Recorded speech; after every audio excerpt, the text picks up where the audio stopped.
So I believe that we need to ask ourselves the hard questions, such as the one that we're posing today, which is, should nonprofits exist, or should your nonprofit exist?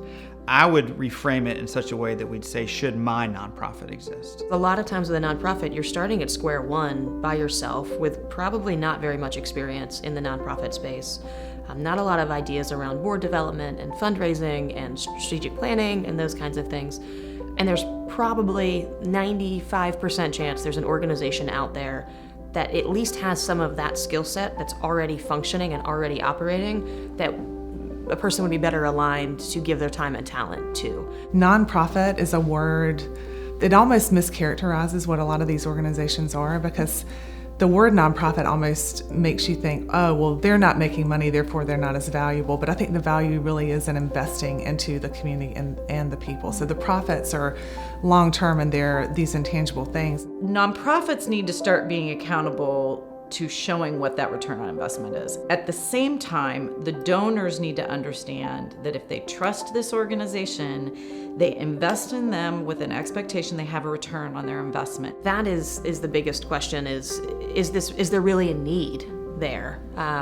Or is another group serving it, and can I contribute my skills to that group in a meaningful way? Ultimately, there's a discernment process that I need to go through as a leader, or my organization needs to go through, in order to determine that, because we know best what we're good at, and ideally we've investigated in the community what the community needs, and then we can answer that question well. If you're having to ask, should you exist, you haven't done your homework yet to find out whether or not maybe your idea already exists. Instead of that top-down approach, it's sort of living within the community and then seeing where there might be some injustices, or there might be some barriers, or there might be a way to help people flourish that right now is preventing them. The barrier to entry for a nonprofit is pretty low. I mean, you need a name, you need an EIN number, and you need to file some tax paperwork. And so that's a couple of hours and a few $100s, and you've got yourself a nonprofit. I think I think it usually starts with seeing a need,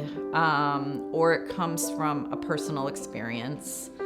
I think more and more we're seeing a lot more intentionality, because there are actually programs and educational opportunities to kind of train individuals about what it means to have to establish a nonprofit.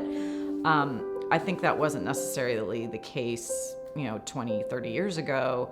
And so you have a lot of executive directors that were so passionate about program, but maybe didn't have any idea of what to do about building a board and fundraising and budgeting. We do want to acknowledge the sacrifice and the love and the excitement that a community has with strong nonprofits, and that the nonprofits have in investing in the community. They're assets in this community, whether or not they're structured quite right, or they're serving in quite the right way, but they'll figure that out over time with good advisors and counselors and directors and leaders.